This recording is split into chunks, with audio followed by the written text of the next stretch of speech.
What's good, YouTube family? This your God Bless One. Thank you for watching another episode of IsmokeHiphop. Now, the reason I want to tell y'all the truth about Lil JoJo and Oblock Odee, or some like to say Odee from Oblock, whichever y'all like to say. And the truth is not what y'all think it is, man. Yeah, these niggas got a name out here. They got a block out here. But talking to a lot of the people I'm cool with and a lot of my supporters from Chicago, niggas forgot about these niggas. I mean, the war been going on. Like, I see 3J Knows the Truth talking about how did TW and TB get into it and all this extra. Bro, that war been going on since 2008, Chief. I'm not trying to throw shots at you. I think you need to research more. Or maybe you one of these niggas who just got into the whole Chicago wave just because of the music and the DJ Academics beef. That been left, bro. That's 2008 and even longer, bro. There's more fallen members on both sides other than the names that they tell y'all through these blogs and Instagram. It's a lot of names out there, bro. It's niggas that's being dealt with right now that we don't even know their names at all. Although I get certain DMs, I'm not about to put that on my actual channel. But what I'm trying to tell y'all is Odee and Lil JoJo was forgotten about. You go through Oblock, niggas didn't forget the name. Niggas would still use the name for, like, don't be fooled now. Like, if another opposition or even an out-of-towner says Odee name or Lil JoJo names, best believe the people who so-called quote-unquote rocks with them, they're gonna make a statement or something. It's not that they wouldn't do anything. It's just that when you make a statement about the JoJo and the Odee name, let's just be real, it brings the views, notoriety. But in reality, though, nobody is really remembering the man that, or the young man that Odee was, or the young man that JoJo was. It's not like that, y'all. It's real life. Niggas name blocks after a lot of prominent members, and niggas don't even show love to that same block they named you after. Niggas don't remember you. Niggas don't go to your mom's, see if your mom's okay. Niggas don't go see if your kid's okay. Yeah, I know the details of that.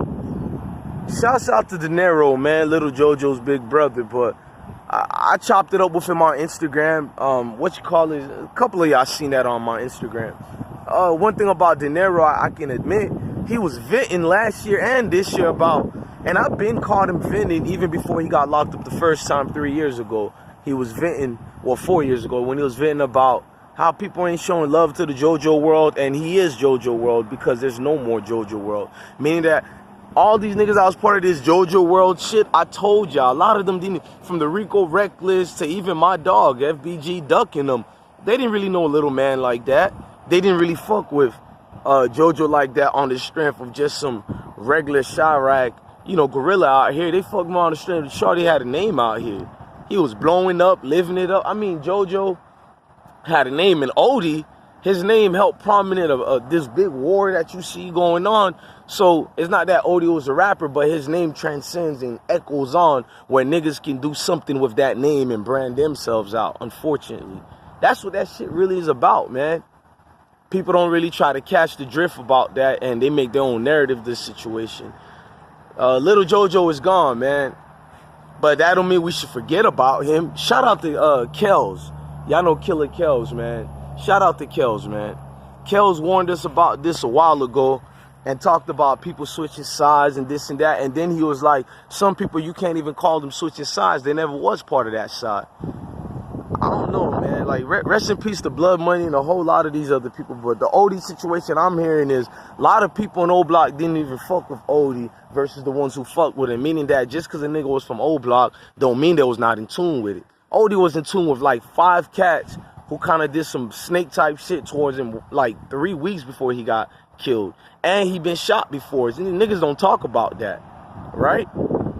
I just gotta bring that up, man, because I seen the two cats today who did a sort of visual like documentary on Lil JoJo, and one did it on Odee, and it was 2 separate occasions. It was one 2 weeks ago and one like 3 days ago on JoJo. So that's why I'm doing this video, is to tell y'all, nigga, when you become a block and all this shit you niggas try to seek or whatever, nigga, it is gonna be hide and seek with your soul as far as niggas remembering you. You just gonna be a block. Niggas ain't gonna take care of that name you about to get when you surpass and die out here, bro. They don't take care of your moms. brothers, kids, none of that goes on for real. Number one, sometimes you can't even blame a nigga because it's like he got to stay on his P's and Q's, stay alert, stay alive. You in the jungle right now. And I'm not trying to say to people who don't rock in JoJo world and all this and that, they're wrong or such and such is wrong. Nah, you know why? Because that's not my beef. I'm neutral as fuck. But what I will do is use this opportunity to send a message to you young ones out there. Ain't no name and ain't no loyalty in this shit. I know it sounds fascinating. Oh, Lil JoJo name is being thrown out. They did a documentary on KI and all this and that. But you go talk to their loved ones and friends and family and all that. Niggas don't really keep your name like that, man. The only time niggas keep your name is if it's on some YouTube shit. Besides this YouTube shit, the reality kicks in, and the reality is it's tragic. Your life expectancy as far as after you die, your life after death is also death as well, nigga. Lil JoJo demise is some of the most hard and saddest thing in the world, but how many of us have a Lil JoJo in our neighborhood? Your neighborhood, mine, west, east, north, south. It's a Lil JoJo every day, B. Remember that. The untold truth about Lil JoJo and Odee is their demise wasn't even worth it. It wasn't. And I'm not going to say, oh, somebody snaked JoJo and they gave his location. No, JoJo gave his own location. That's a fact. In fact, when Chief Keef and them was mocking that, they put the location JoJo put down. So it's don't do this. Now, the snaking go? Yeah, nobody backdoor Lil JoJo. This was when things was going real heavy during that social media wave of 2011 and 2012 and all that. When that wave was blowing up, you got to remember, all that shit got magnified. So the truth on Lil JoJo and Odee is, it doesn't pay. None of this shit pays. Stay out the way, man, and go do you. That's the best I can tell anybody out there. Yeah, it was sad, man. I'm going to be honest with y'all. It was sad. It was disheartening. But life is life. Reality is reality, man. And that's the untold truth of Oblock Odee or Odee Oblock or Lil JoJo or JoJo, whatever y'all want to call these shorties. But Mr. Coleman's death and Odee's death is a tragedy at the end of the day, because it didn't pan out to be what it was worth. Shout out to Killer Kells, man. Shout out to De Niro. Rest in peace to all the guys and free all the guys, man. Like, share, and subscribe, man.